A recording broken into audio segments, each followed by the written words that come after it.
Sooner Nation, OU Insider subscribers, Coach, Brian Clinton enthusiasts, people who are ecstatic that fall camp is underway in Norman, Oklahoma. This is the podcast for you. This is another episode of the Oklahoma Drill, a podcast fueled by OU Insider and the Rivals Network. My name is Jesse Crittenden.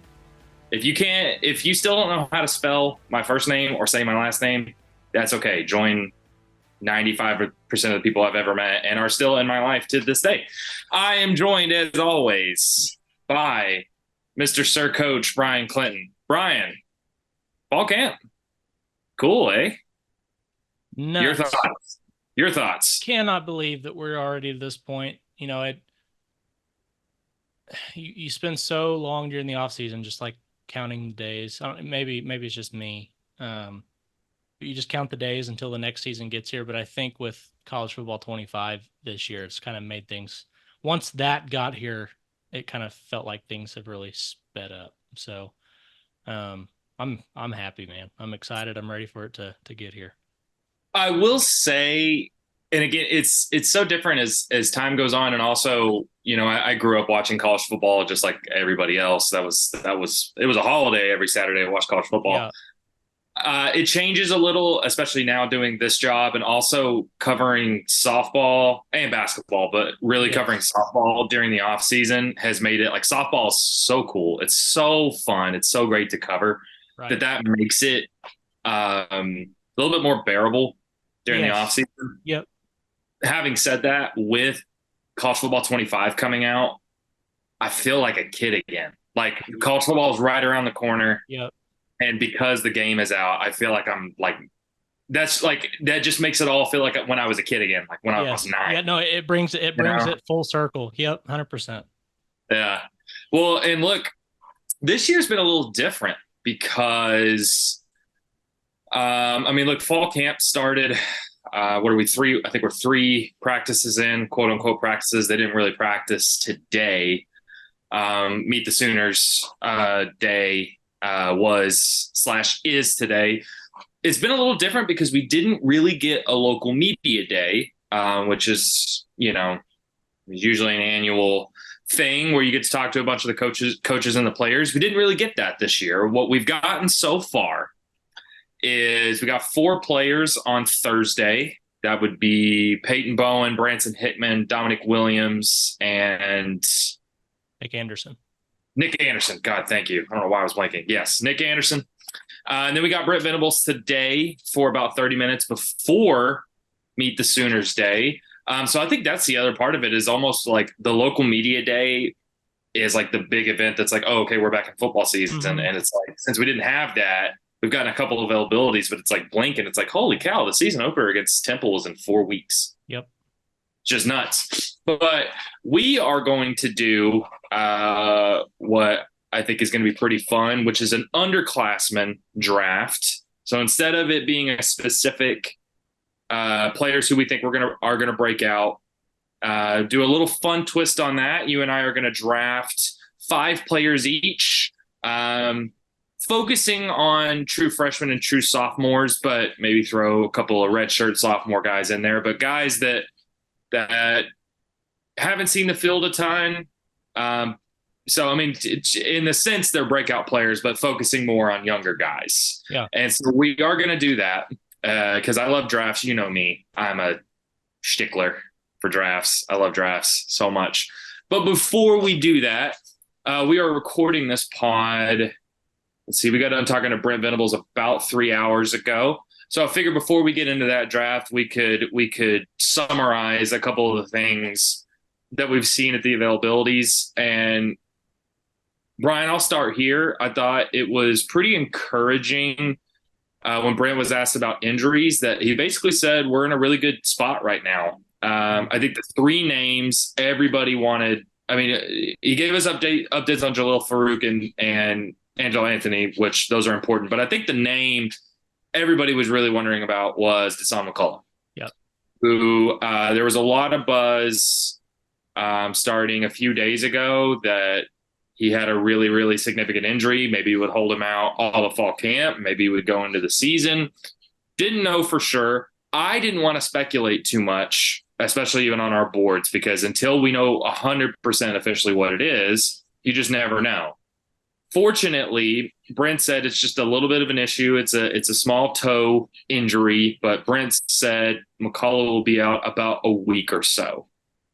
And that's pretty encouraging, Brian. Sam McCullough is going to be a huge part of this defense. And the fact that he's only going to miss a few fall practices is a huge deal. So I think that's the place to start. How big is that for this team? I think it's huge because I think that's a guy that you could see emerge at the will linebacker spot if what we saw in spring was any indication. I know that group is already feeling pretty good about who they have with like just the linebackers as a whole with Kip Lewis and Lewis Carter. And obviously you've got Jaron Kanig back for another year.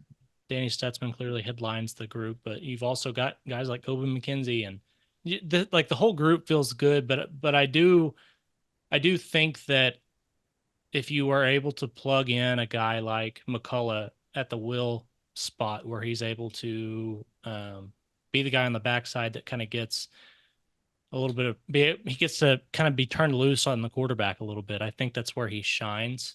And so if you can find a way of getting him there and having that be a big role that he plays, I think that just elevates this defense. I think pressuring the quarterback, getting to the quarterback is something that is going to have a big emphasis placed on it this year, even more so, just considering the how close games are going to be. Like you need to be able to change things in a single play, and getting after the quarterback's going to be huge. So yeah, if he can get McCullough, a guy like that's not only got the skill set that he does, but is experienced. Whenever you look at how young this team is, I think that is a huge benefit. And from what it sounded like at first to, oh, he's going to be out another week, for me at least, that's promising, because I was kind of under the impression it was going to be when the season got underway that he might be ready to go in that first week of practice. So this sounds like a good development. No, I agree with you. And I think another part of that, and reason why it's a big deal, is Brian, and I don't want to speculate on this too much. We haven't got to watch practice yet. I would assume media will be invited to an open practice probably at least once or twice this coming week. Don't want to speculate too much, but I think this is also, sorry, but I should back up real quick. I should also mention that Brent said Jalil Farouk has been on the field with no restrictions. I think Brent said he's at about 90% right now. So that all signs are that he should be back, or like he should be good for the season opener. Angel Anthony said he's been doing some one-on-ones. I think there is optimism that Angel Anthony will be ready for the season opener. But I think that's still a little bit more up in the air compared to Jalil Farouk. So I want to get that out of the way. I think Sam McCullough, everything you just said is right. And I also think, because again, I don't want to speculate, but I actually asked Brent today about the cheetah spot. And for one, Brent lampooned me a little bit because I asked him, like, how many options do you feel like you've got at cheetah? And he said 9, just coldly, matter of factly, he said 9. He said, is that good enough? And then he laughed and he was like, I'm just kidding. And then he gave me a really good answer. I said, how do you feel about the depth there? And he gave me a really, really good answer. So for one, lesson to all aspiring reporters out there. I think I asked a good question, but I did ask it in a way where he was able to lampoon me. I like that word also. I'm trying to bring it back. Good. Lampoon? It's a good one. It's a good word. Yeah. I think if you actually go through and look at what he said about the cheetah spot, I thought it was pretty interesting, because all of this is kind of related to Deshaun McCullough played primarily at cheetah last year, but then he worked a lot at linebacker during the spring. So I think there's a question of like, maybe it's Deshaun McCullough next to Stutzman instead of Kip Lewis or Kobe McKenzie or Jaron Kanig or whoever else. Then I asked Brent about the cheetah spot today, and he mentioned several names. He did mention Deshaun, but he said Jaden Rowe, Kendall Dolby, Sammy Omasigo, Reggie Powers. He said Michael Boganowski. He actually said, if I wanted to do it tomorrow, we could throw Boganowski at Cheetah and Reggie Powers at safety, which I thought was interesting. And then unprompted, the guy he actually bragged about the most, Brian, was Eli Bowen. That was the guy he actually praised the most, which I thought was really interesting. He basically, summarizing all of it, he said he's just a really good football player, which I think in a weird way is almost like the highest compliment you can get. Is like, oh yeah, he's just a really good football player. I think it's all related because Brian, I'll just tell you now, especially if Deshaun McCullough is back in the next few days, I think we're going to see. I don't know how much Deshaun is going to be mixing in at Cheetah. We'll see. He might still, but I think we're going to see some Kendall Dolby. I think we're going to see some Reggie Powers. I think we're going to see some Eli Bowen, maybe Peyton Bowen. A couple guys we're going to talk about later, but I don't know. That was just something that stood out to me. And hey, I mean, even Brent saying all that about Eli Bowen unprompted made me like, hey, should we be paying a little bit more attention to Eli Bowen? I don't know. Yeah, that's a guy. I think that's a guy that is going to quickly become a factor for Oklahoma if you trust some of the people that have scouted him, just from a football perspective. The difference between his brother and him was the measurables. Like Peyton had the measurables to be an elite, like a truly elite prospect. And from all accounts, Eli is a guy that might even be even more athletic than his brother, which is incredibly, like, that's crazy for me to say. It seems like, especially we're in the shadow of a video that just happened a couple of days ago where he goes up and grabs a ball out of the air that was just incredible. But his little brother has those intangibles as well. He's just not as tall. And so, Eli is going to be a guy that I was actually having a discussion with Parker. This was probably, it was Big 12. It was SEC Media Days is where it was. Those two brothers could be headlining the OU, the secondary next year. Like that's how good Eli is. And so, all that to say, yes, I really like that Cheetah group. I think Kendall Dolby last year, especially towards the end of the year, really showed that might be a spot where, because he's such a versatile athlete, that's a spot that he could be really impactful. Like the play that comes to mind is against Arizona. It's like 3rd and goal, or maybe 3rd and 8. You're inside like the 10-yard line, and he ends up getting a sack on Fafita and pushing him back to like the 22-yard line and out of really scoring position. And so, and that was from him at a Cheetah just coming on a blitz. So like, I think that you think about him from a coverage perspective, but he also brings that other instinct as well, which is just great. So I love that group. I think you've got the best group of athletes for that position that you've seen at Oklahoma since BV came back. So that'll be a fun one to watch. My prediction right now would be, if the season was starting today, I think Kendall Dolby would be your starting. Agreed. Cheetah. Yep. But I also got the impression from Brent that I think they're going to look at a bunch of different guys like they did in the spring, but I also think more so this year than the last 2 years. I think we're going to see more movement during games at Cheetah, very specific to what packages OU is running, what opponent they're playing. I think we're going to see more of that this year. Agreed. I think the other thing, man, look, there's so much that we could break down. I mean, he talked a lot about Javonte Barnes, who is healthy this year. And Javonte Barnes has been a weird case the last year and a half because he barely played last year, didn't play in the spring game.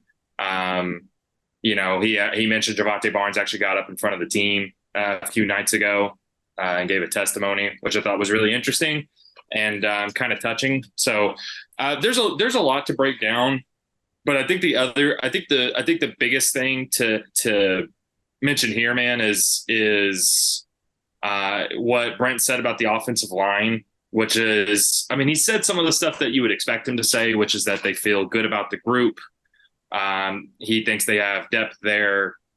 He thinks they've got answers there, but it's clearly going to be one of the biggest question marks. And I think they're trying as much as they can to get a realistic two deep.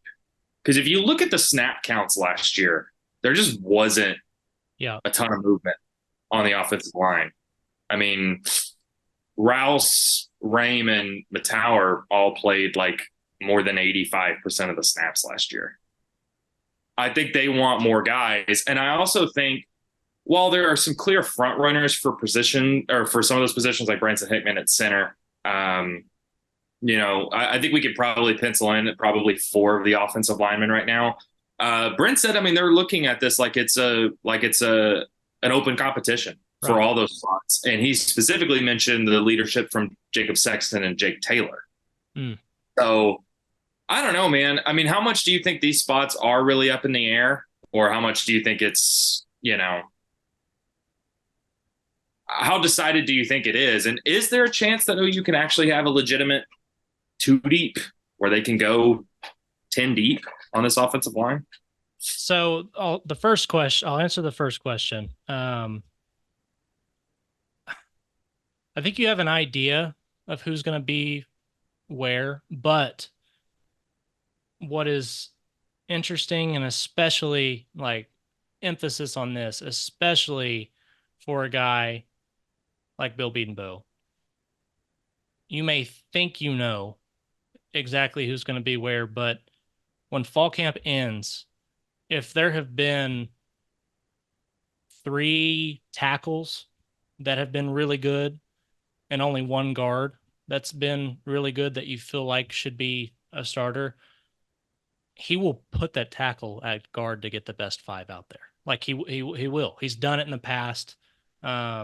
Well, and Brent actually said specifically he thinks they've got a bunch of guys that can play inside and outside. Yeah, right, exactly. Yeah, and that to that point, it's exactly how there's precedent with BB that's how he if he wants the best 5 out there, sometimes that means moving a guy inside if that's necessary. And typically it is inside, guys going from the outside inside, because more often than not, your athletes, your most athletic offensive linemen are typically at tackle.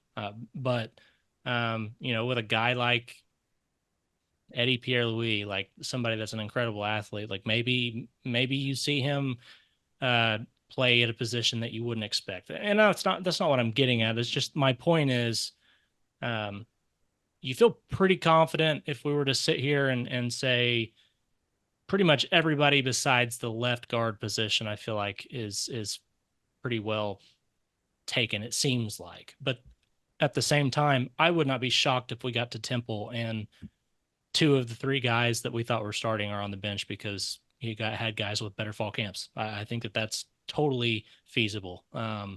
But as far as going 10 deep, yeah, I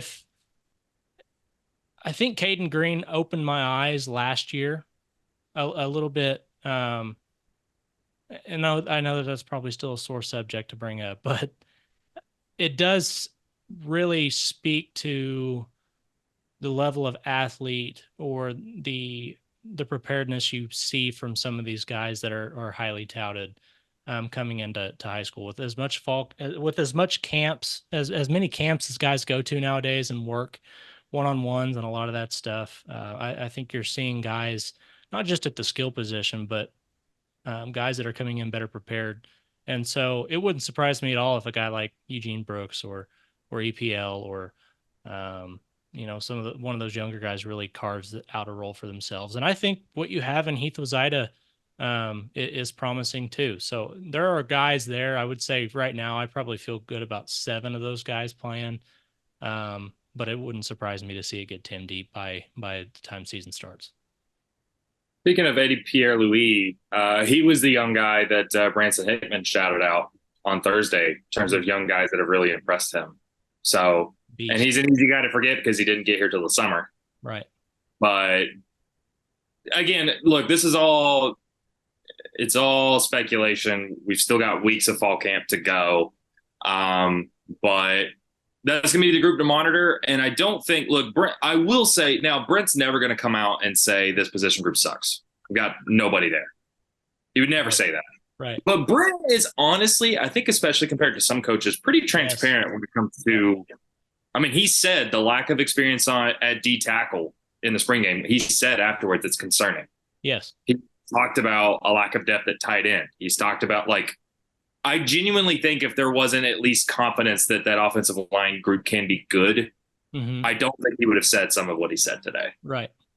And on top of that, just kind of what's been kind of trickling out about the offensive line, just about how hard they've worked, how close that unit is together already, how much emphasis. I mean, what really plays into it is the fact that that's been such a big storyline, like all summer long. Is that offensive line, that's really what's going to be what holds Oklahoma back. It's not like those guys haven't heard that, and so it's been pretty clear, at least to me, that that's been something that those guys have really latched onto and done everything that they can to, get molded quickly and become a gelled unit. So obviously that takes time. It's always going to, but it does sound like they're coming into fall camp in about as good a position as you could expect. Yeah. The other thing I'll say is Dominic Williams, we got to talk to him on Thursday for the first time, and that was pretty great. He was really good. Just really talkative, really insightful. And I'm working on a feature to hopefully come out about him in a few days, talk to some of the people around him and stuff. But it was funny that I tweeted a quote from him about coming to OU and that how his mom basically told him, I'm either coming here with you or I'm coming here by myself. And he was like, well, that kind of made the decision for me. I thought that was great. I thought that was a great quote. And also, I saw some Missouri fans pick up on that quote I tweeted and decided to spin that into all kinds of stuff. And God, Bryan, quickly, that November 9th showdown between OU and Missouri is quickly becoming my most anticipated game of the season. Oh, I am honestly. Right. Yeah, I am right there with you. It feels like there's so much animosity going into that game from both sides. And it's like, you're not ever going to see the teams actually truly say what they're thinking until they get on the same field together. But you can still tell that that's there's a sore spot there on both sides. And so that, coupled with the fan bases, coupled with they haven't played in a decade. Oh yeah. Yeah. that one's going to be intense. Yeah. And again, look, I know Oklahoma plays Alabama and LSU, and Texas is always awesome. And they're playing some new teams like Ole Miss and South Carolina, like all that's going to be rad. I don't know if there's going to be as much animosity at any point this season as when OU goes to Columbia. Holy cow. Maybe if something happened, like if LSU is like incredibly good when OU goes to Baton Rouge, just because it's Baton Rouge, but no, like directed totally at Oklahoma. Yeah, that's probably about as rough as it's going to get as far as a road environment goes. I will say, and this is probably going to get clipped, and that's not really my intention, but I went to the Peach Bowl in 19, drove to Atlanta with some friends. Same. And I will say, what's the nicest way I can put this about LSU fans? They're very passionate, Bryan. LSU fans, they're very passionate. God, some of them were. Oh man, some of them were, which look, they had a right to be. Oh yeah. That game was over in 5 minutes. Yeah. And probably should have expected that to some extent. And I was just there as a spectator, not as a journalist at that point. I wasn't on the beat yet. But oh boy, if you were wearing anything OU related, that was not a kind atmosphere. That was not a kind atmosphere. No. So, Yeah, there was a lot of neck being played, and I had never experienced that. And even on the road, it was I couldn't leave quick enough. It was pretty intense. But I mean, best team I've ever seen in person. that team was incredible. So like I took that away from it and was like, yeah, that's the best college football team I have ever seen play in person, period. Yeah, that was one of those games that even watching the teams on the field warming up beforehand, I was like, oh, so this team is just bigger and faster and Yes. stronger and more Yeah. athletic. Yeah. Watching Justin Jefferson warm up, I was like, yeah, he's That's gonna a top five be pick. yeah, he's Yeah, gonna that's be a good. yeah. He's gonna have a really successful NFL career, Yeah, probably. it's cool. Brian, okay. We might as well get into this underclassmen draft. And again, you know me, draft guy, big draft guy. Big draft guy. We've already some of our fellow colleagues at OU Insider have already done some breakout star type store or type videos. So this kind of fits alongside that, but um, doing a little bit more of a narrow focus on some younger guys. And we don't know each other's picks. That's number one. And I'm genuinely coming into this very competitively, Brian. I'm trying to get the guys that you want.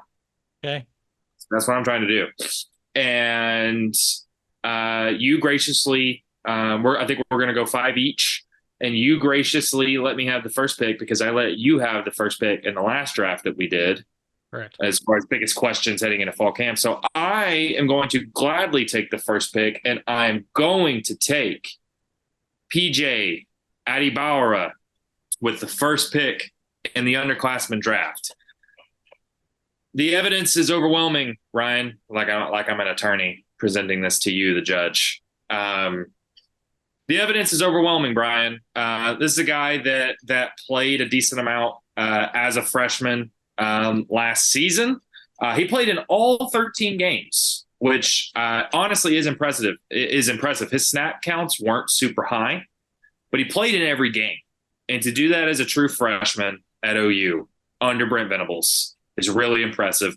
It's clear that among a position group that has a ton of talent, a ton of depth, and a ton of potential, you need guys who can do different things. And Mm-hmm. PJ's size and length are unmatched among anybody else in that position group, anybody else in that defense, and really unmatched among most guys in college football, period. He's added some weight. That was actually one of the things that Peyton Bowen, because Peyton Bowen talked about PJ on Thursday, and he actually said he just kept eating. He was just eating. And he was like, it's very noticeable how much bigger he is. I think he's 251 on the official roster. Yeah. Brand at SC Media Day said it might be more like 260. Mm-hmm.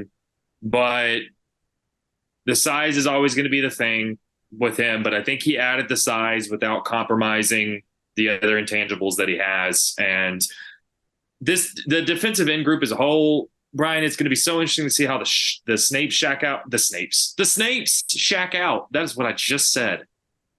Oh my God. It's Saturday. It's going to be interesting to see how the snaps shake out. I don't think any guy there is going to get like 80% of the snaps. I think there's going to be a rotation, but I think he's going to be a hell of a pass rusher. I think he is going to be the third down and obvious passing situations guy at a minimum. That's what his role is going to be. I think he's going to double the amount of snaps he played last year, which, forgive me, I want to say it was 175 snaps. I want to say that's what he played last year. I should have had this pulled up. If I was a prepared individual, I would have had this pulled up. He played 184. Damn, I was so close. 184 snaps. I think he's going to double that. And I think he's just going to have a hell of a year. So that's my pick. Do you have an objection? No, PJ was on my list. That's a pretty clear. Gotcha. That's a pretty clear one. No, dude, I dug deep. If Only my brain could see that pick. if he has a big year for Oklahoma, the defense is going to be very, very, very good. If he has a big year for Oklahoma, I think that's an indicator that Oklahoma has an elite defense, because that's the one thing that it was lacking, was being able to get home on time. with the quarterback. So if they can do that, you got to like it. I'm actually going to stick with the defensive line. Jaden Jackson is going to be my first pick. Ooh, Um, I I love it. I think Jaden Jackson is a guy that people need to be uh, familiar with, because if you look more often than not, the guys that rotate the most are going to be your interior defensive linemen. And really, it makes sense when you think about it from a physiological standpoint. Those are typically your heaviest guys. Those are your guys that are being asked to do the most physically, and so it's taxing. You've got a lot going on, and they're asked to do a lot. And so if you have a guy like Dominic Williams, if you have a guy like Jackson here, there's going to be situations where you need a guy that's not going to give up ground. And if there was one thing that I saw or that I noticed about him in the spring game, is he didn't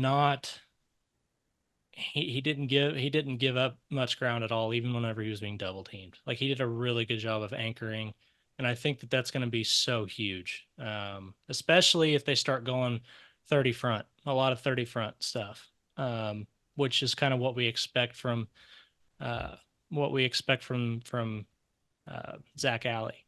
And For the so unsure listeners at home, 30 front means a three man front. So you just got guys that, sorry, you got a guy that feels good enough. You feel good enough about him lining up, head up on the center or in a shade on either side of the center. That somebody that can really hold their own. You need a Dominic Williams or a Jaden Jackson in there that can really eat those blocks up. So that'll be a guy that I expect to play a lot. And the other thing is with what Dominic Williams said about both he and David Stone, it said he got chills talking about it, about those guys being the ones that are going to be kind of in charge in the next couple of years sometime. Like, to me, that just solidified what we thought and what we heard throughout the spring. And now it's really cool to see that, you have some potentially impact players coming in as freshmen. I think Jackson's going to be one of them. So excited about him. What say you? I love it. Love the pick. I had a feeling you would pick Jake Jackson. You jerk. He was on my list. No, I love the pick. I genuinely think part of this, I think he's going to play regardless, but I think if he proves that if he can play in 30 fronts, if he can be a straight up nose tackle and be dominant there, because I think we're going to see a lot of that from Dominic Williams, which is part of why I think you got him in the first place. Correct. Yes. But if Jaden can do that, if Jaden can do that now, then I mean, that pushes. I can't remember.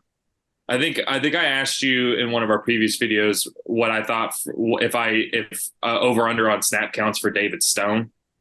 For Jaden, even coming into the year, I would say I think he'll play 200.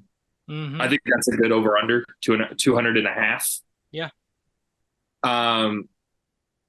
I think he can play more than that, especially if he shows that now, like for 50 snaps a game, probably not, or even 20 snaps a game. But like if he can 7 to 10 snaps a game, be a straight up nose tackle on a 3-man front. Yep. I mean, could be pushing 300 snaps. And yeah, you mentioned the rotation at D tackle or on the interior. I mean, 5 guys last year played over 300 snaps. Right. And you're losing 4 of them. Yep. So you're going to need guys. And I think Jaden's going to play a lot. Yep, I agree. Well, I was going to pick I don't want to, there's no reason for me to say that because then you'll know. I'll just go ahead and say David Stone. That's my number 2. I'll just say it. For everything that we just said, I love the quote from Dominic Williams about how David Stone and Jaden Jackson give him chills. And he kind of said it's not just about the future, but it's about how they can play now. And it's so interesting to have a duo, or like to have 2 guys that we genuinely think of as a duo. And obviously they're their own person. but I think we're going to see a lot of David Stone and Jaden Jackson together, which I think is going to be really fun. Yes. And Jaden Jackson has the size. Jaden Jackson has a little bit more size, or a little bit more. He's a little bit more physically imposing than maybe David Stone, but David Stone might be the most agile. He might be the fastest guy on that entire interior defensive line. Actually, I don't even know if Pound it's a for question. pound. Yeah. Yeah, pound He's for pound. it's not, it doesn't take very long. You look and you watch him for all of about 3 reps and you're like, okay, yeah, that's why he was as highly touted as he was. He's just different. Yep. You got who's your second pick, sir? Well, Stone was on my list, so good job on that. Mm-hmm. Good job on that.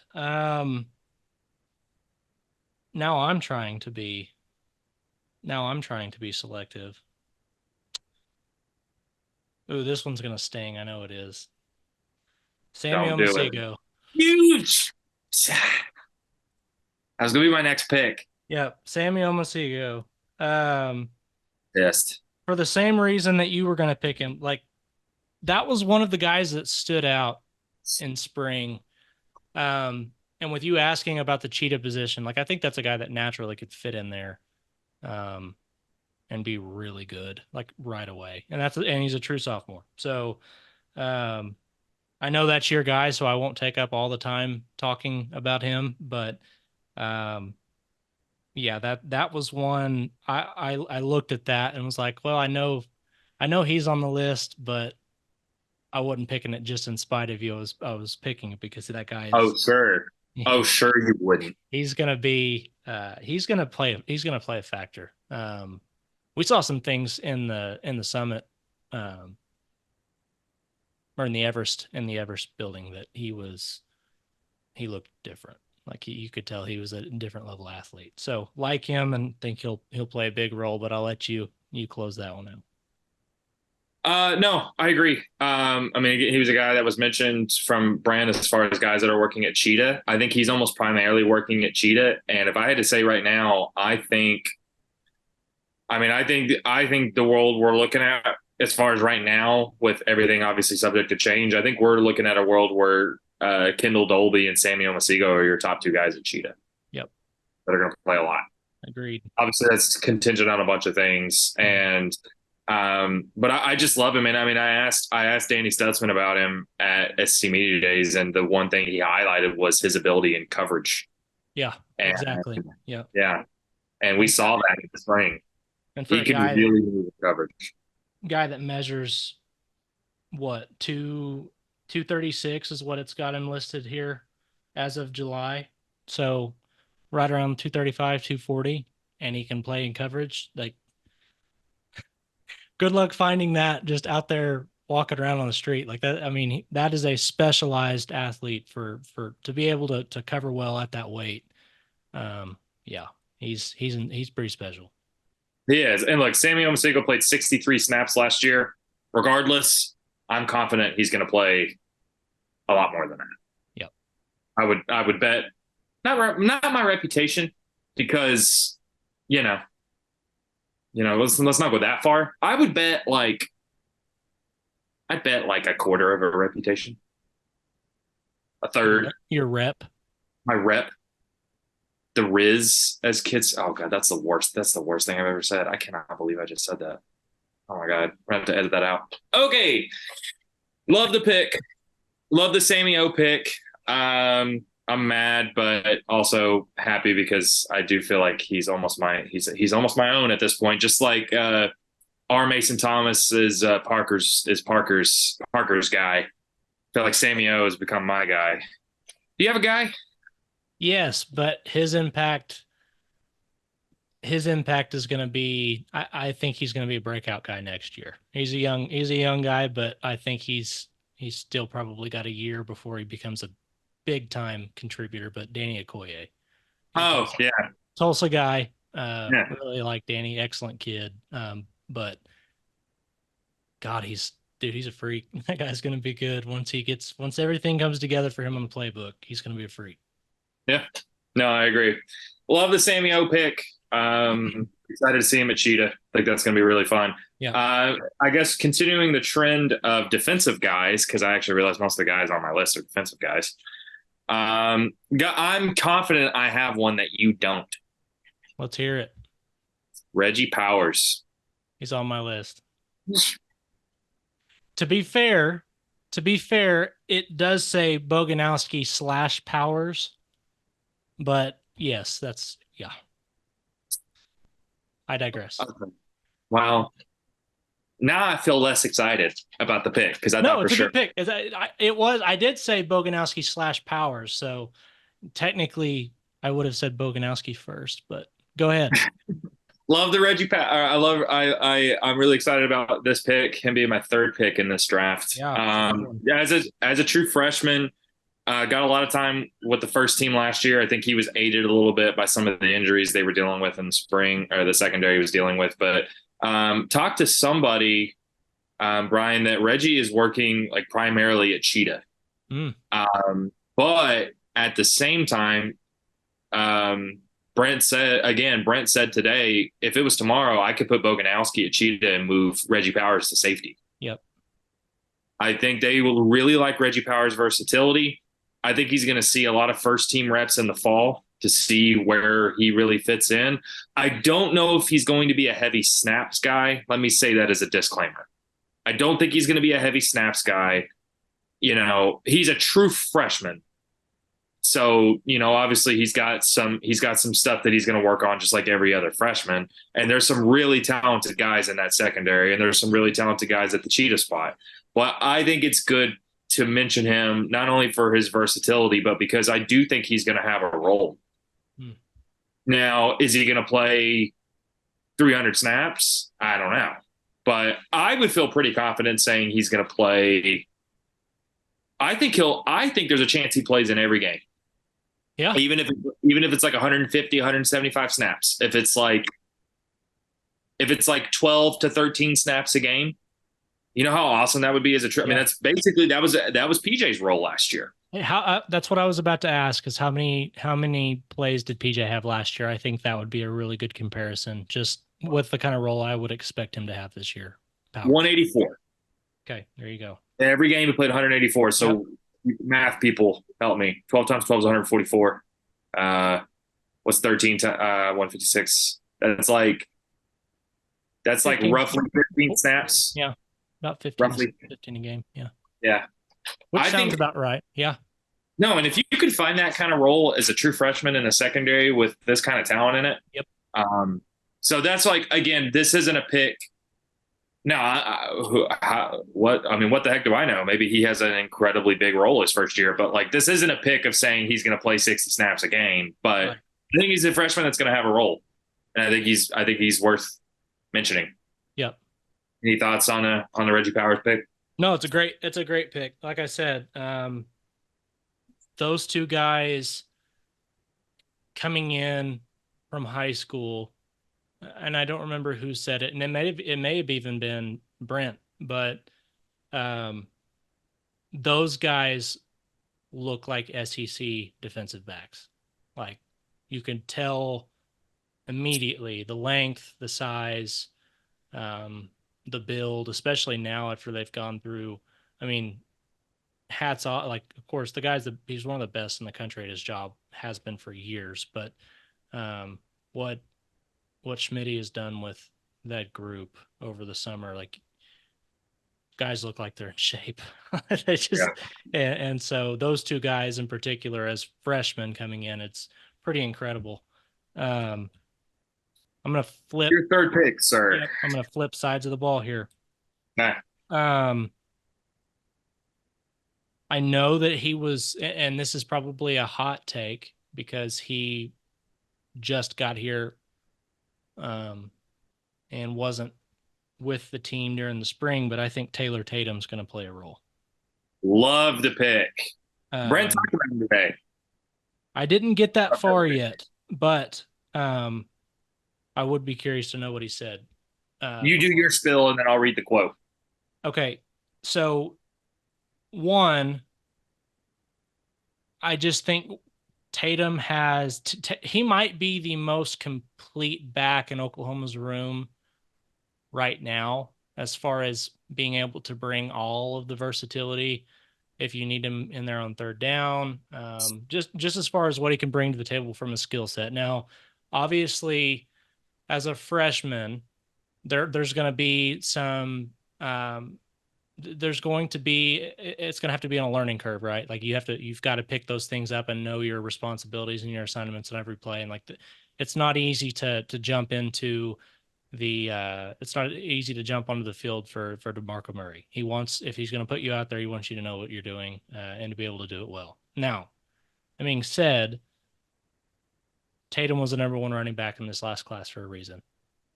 He's got the it factor. From what I could see on film, just from watching him against other high school players, like the guy he's got all the moves, he's got the size, he's got the ability to block as a pass blocker. Like he's there, he's got all of it. And there was a still shot of him the other day on one of the social media posts running the ball, and the dude is juiced. Like he's already huge as a freshman. So he looks the part.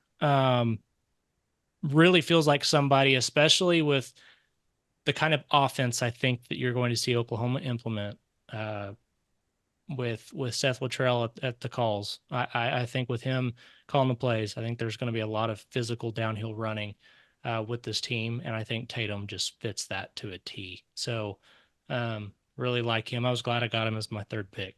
So Love the pick. He wasn't on my list, so this might be the first pick where you had somebody that I didn't, but I love the pick. Let me read the quote from Brent real quick about him. He was asked about him today. He said, or the question, early impressions of Taylor Tatum. Brent's answer was probably fearless, confident, a physical presence, handles tough coaching, trying to get him prepared and ready. He's doing those things well. He did a good job over, obviously, the course of the summer mentally, because it shows in his ability to get out there and execute whatever it is that we're doing. Now, he did acknowledge that it is a little bit tough, especially in this day and age, to not get on campus until the summer. And when you look at that running back room, especially when you've already got a presumed number one guy like Gavin Sawchuk, so realistically, you're fighting for scraps behind Sawchuk. It makes it a little tougher. Sure. But everything you just said, he might be the most complete back in that room. He was highly, highly recruited for a reason. And look, we're going to be able to figure out pretty quickly when we get to watch open practice where Taylor Tatum stands, because we didn't get to see him in the spring, obviously. So the depth chart was what it was. But you can tell pretty quickly. I mean, if he starts being the third guy in individual drills, if he starts being the second guy in individual drills, that's not random. OU doesn't do stuff randomly like that, right, especially at those offensive skill position groups. Yeah. Guys who are going first are the guys that are first. I bet within a couple of weeks, now maybe not this upcoming week, but I bet if we get an open practice in a couple of weeks from now, will be a really good tell of where Taylor is at. Yeah. And hey, if you told me, I'll say this, I don't think I predict it, but if you told me that Taylor Tatum finished the year second on the team in carries, wouldn't shock me at all. Yep. Wouldn't. Agreed. You picked a running back, and I had a running back on my list that I was going to pick. Caleb Hicks, was that your Caleb Hicks? Yeah, that's another guy I'd have listed but yes, I agree with you on that. I'm not going to go Caleb Hicks. I'm going to cheat a little, but I think I can cheat for a couple of different reasons. Okay. One, he's a redshirt sophomore. Okay. Guy that hasn't played a ton. Okay. He only played 47 snaps last year. He has 88 snaps in his career. And I'm not saying that he's a guy that hasn't been talked about, but he's certainly, I don't think, been a guy that's been talked about when it comes to breakout guys. That is Jake Taylor on the offensive line. It's Jake Taylor. Did you pick him? Yeah, he's my next guy. Yeah. I love it. You stole one from me. I still one from you. Jake Taylor. Look, I think he fits because yes, he's entering his third year, but he's played in his first 2 years. He's played less or played fewer snaps than a lot of freshmen, and I think he absolutely has the path towards a starting job at right tackle. And we'll see. We'll see. I don't know what's going to happen there, but he's going to play. I can tell you that Jake Taylor's going to play, and he's not just going to play spot minute or spot reps here and there. I mean, I think he appeared in 4 games last year, and it's even the 47 snaps is deceiving, Brian, because he played 32 of those 47 snaps came against Arkansas State. Yeah. So, I mean, Jake Taylor's going to play. And he was a consensus 4-star guy for a reason. Yeah, he's got the pieces. He's got the intangibles. He can play.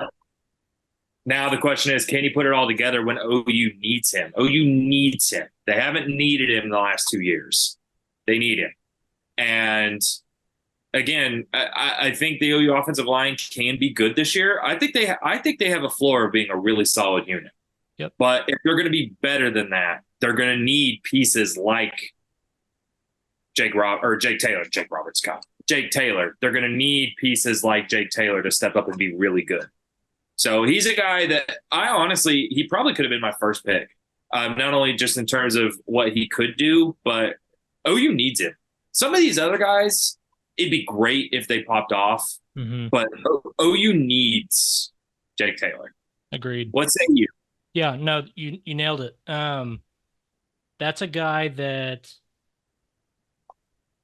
that's one of those guys that if you get out of him what you hope this year, that could be what takes your offensive line from good to above average.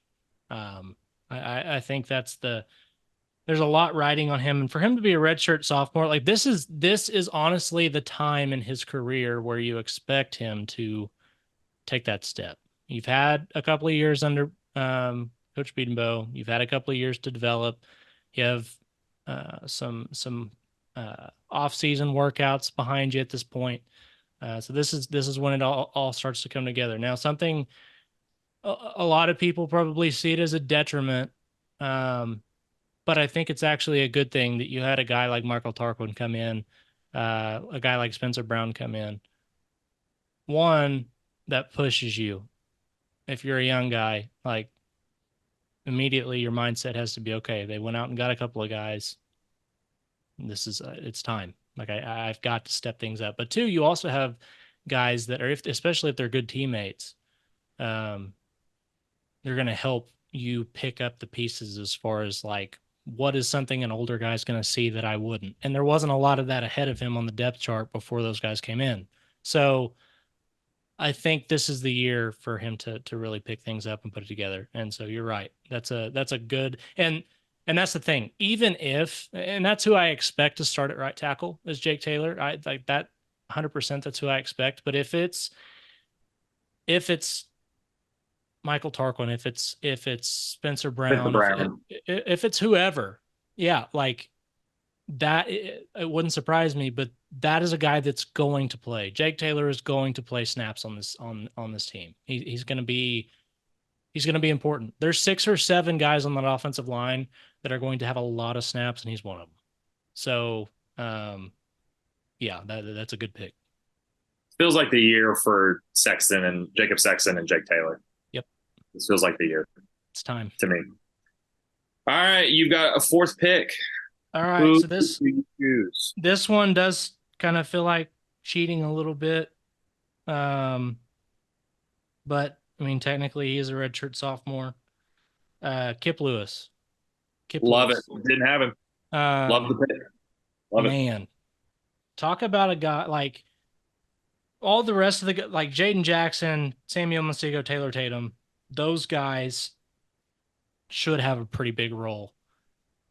Kip Lewis could be one of the most important players on the team, like this year. If he takes this step that a lot of people expect him to, if he builds off of the way he ended last year alongside Danny Stutzman at linebacker, you could legitimately have the best linebacker duo in the SEC with those two, which is insane to say because he's a redshirt sophomore, but I mean that like wholeheartedly. One, you've got a bona fide All-American with Danny Stutzman, but I think with what we saw from Kip Lewis last year, and I don't know, you're the snaps guy. You'd be able to tell me probably faster than I could look it up, but with him coming on as the season progressed last year and taking more and more snaps away from Jaron Kanik, that position got better and better. And that's not me, any slide at Kanik.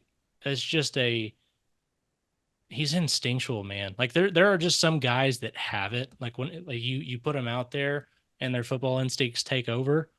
He's one of them. There's not a lot of thinking going on. Like he's not overthinking or overanalyzing things.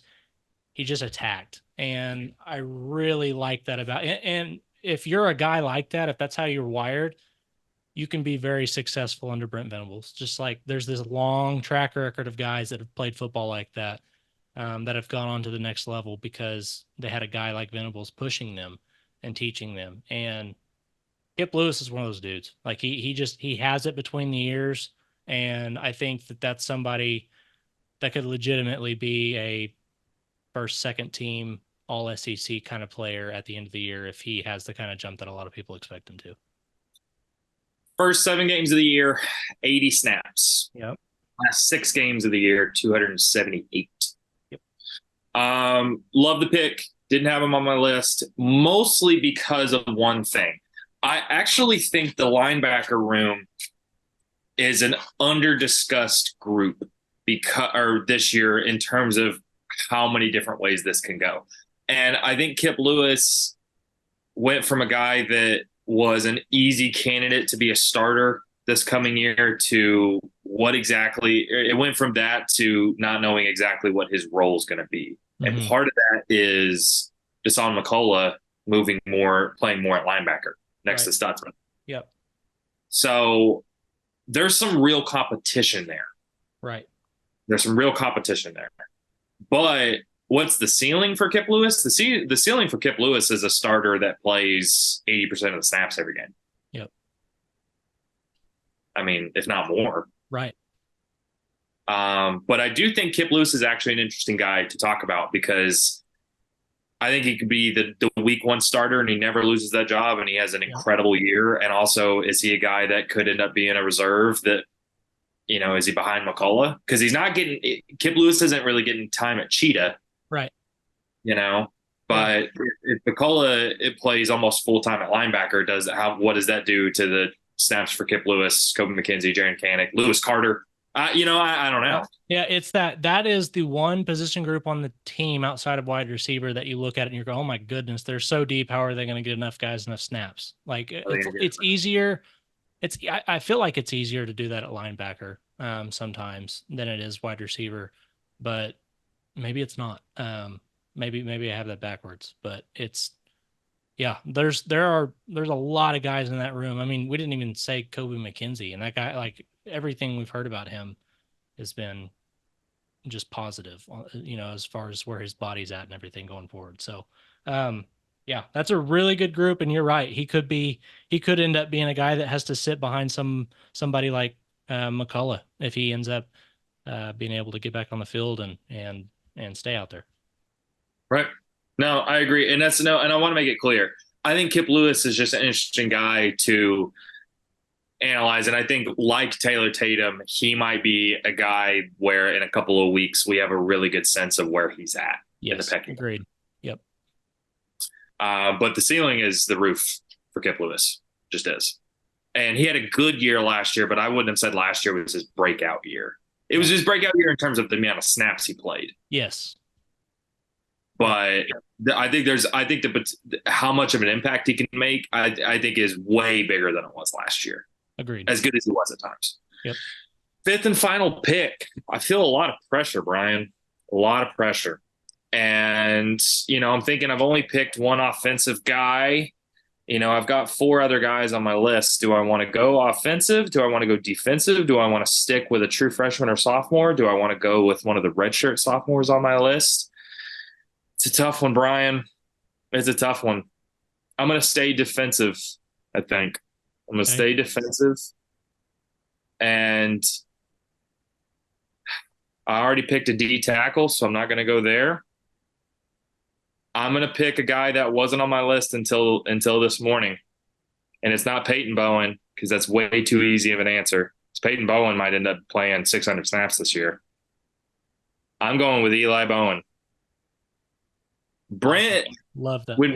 when Brent details when Brent unprompted, he rattled off a list of guys that should be talked about, but when all I asked was about the cheetah spot and the main guy he went into any kind of detail about was Eli Bowen. And I think part of it is also that they hear the stuff about, oh, they only got Eli Bowen because Peyton Bowen's on the team. Mm-hmm. Yep. No, they hear that stuff.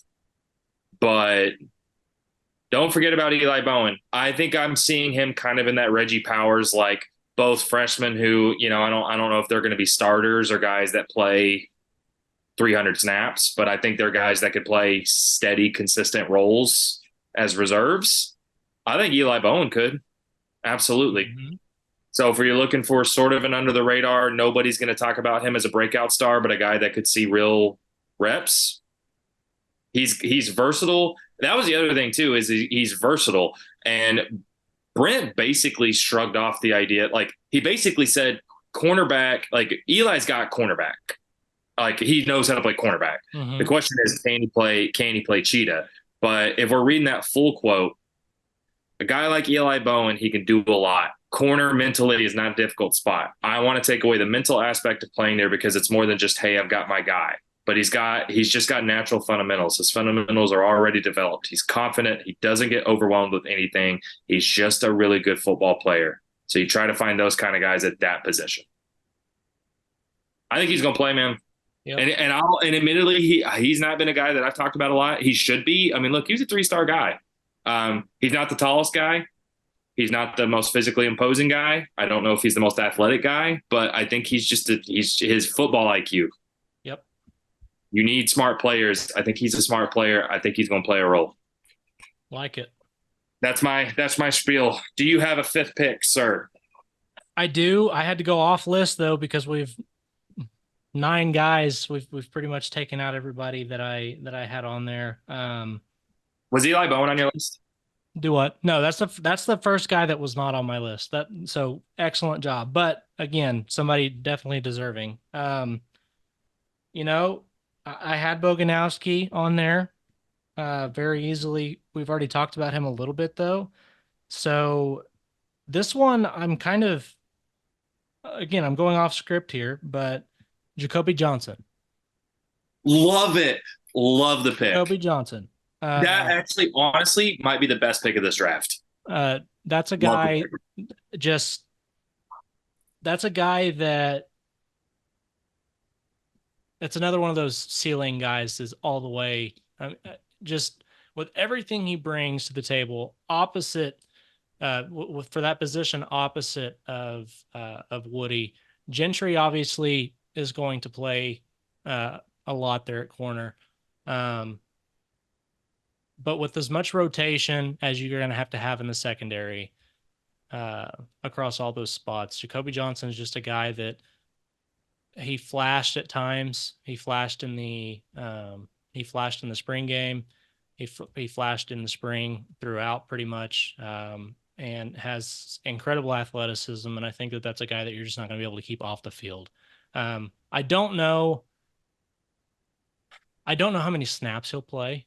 Like I don't know with how deep that room is. I think there's going to be so much rotation, but if you're looking for somebody that could make a difference as an underclassman and really pop off the screen, I think that's a guy that you look at and say he's different.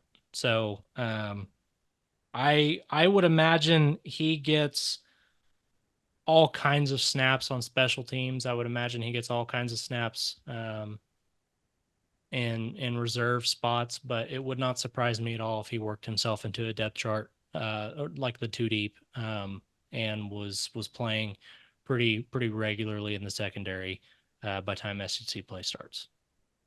love the pick genuinely because I think I don't even think he's going to be on anybody's list as a breakout guy. Because I think he just gets forgotten, which is a shame. He's a 4-star guy that has all kinds of athleticism. Played 79 snaps last year. But actually, fun fact, and it's, again, small sample size, Pro Football Focus is not gospel. But you know who had the 6th highest overall defensive grade PFF last year? Really? Kobe Johnson. Wow. Played in 8 games. So it's not like he just racked up a bunch of snaps against crappy non-conference teams. Right, yeah. So, and actually his coverage grade, 3rd on the team, 80.7. His defense grade was 78. He is a big time. I mean, like, most of the time, if the coaches are fighting over what side of the ball you're going to play on, like, that's probably that's typically a good indicator that you've got the bag when it comes to athleticism. So, yeah. Appreciate you making me feel better about my pick. No, love the pick, and genuinely because I don't think he's getting talked about enough. Great pick. He wasn't even on my list. There you go. Again, there you go. And part of it, again, I think some of our perception of young players gets warped in this era of NIL and all this stuff. Like, it's like, oh, if you're not producing by your 2nd or 3rd year, every guy's different. Right. Yep. He's got one collegiate year. And even if he doesn't have a big role this coming year, like, that doesn't mean, like, some guys it takes some time. But, you know, I don't know if Jacoby Johnson, like you said, I don't know how many snaps he's going to play, but I mean, he played some last year, and I think they're going to need him at least in some of these games in conference play. Yep. Whether it's 40 snaps or 10 snaps, he's going to need to play some. Mm-hmm. He just is. Yep. So the results are in. First pick, PJ Adibawara. Second pick, Jaden Jackson. Third pick, David Stone. Fourth pick, Sammy Omasigo. Fifth pick, Reggie Powers. Sixth pick, Taylor Tatum. Seventh pick, Jake Taylor. Eighth pick, Kit Lewis. Ninth pick, Eli Bowen. 10th pick, Jacoby Johnson. I like it. Lots of defense. 80-20 split on that, but makes sense. No, it does. And I mean, you could throw in, obviously, Jackson Arnold. You could throw in wide receivers. It'll be interesting to see how that plays. I mean, technically speaking, Nick Anderson is redshirt sophomore, but everybody's going to pick those guys. Jayden Gibson, or I guess Jayden. Yeah, well, not Jayden Gibson. Sorry, because he's a junior. Yes, Nick Anderson. Yes. Yeah. And hell, we could have put in Gavin Sawchuk, who's technically a redshirt sophomore. Exactly. Yep. But I'm glad we didn't do that because we don't do things that way, Brian. We are upstanding citizens here on the Oklahoma Drill. That's right. And we wanted to find some real diamonds in the rough. Not diamonds in the rough. All these guys are really talented that could play. But I'm just glad we didn't go with the obvious picks. We didn't go with the obvious picks. I'm really excited about our picks. My team's better than yours. But your team's good. Your team's really good. You got some good guys on there. Mine's just better. Like it. We'll be back next week, Brian, hopefully breaking down some some practice that we've actually gotten to watch. Yep. And I think we will. And that's when we'll have our real first sense, because you can get told things and you can hear things, but it's different when you're actually on the field. Seeing it. Looking at stuff with your own eyes. Hopefully we get at least one practice, if not two, that we can watch next week.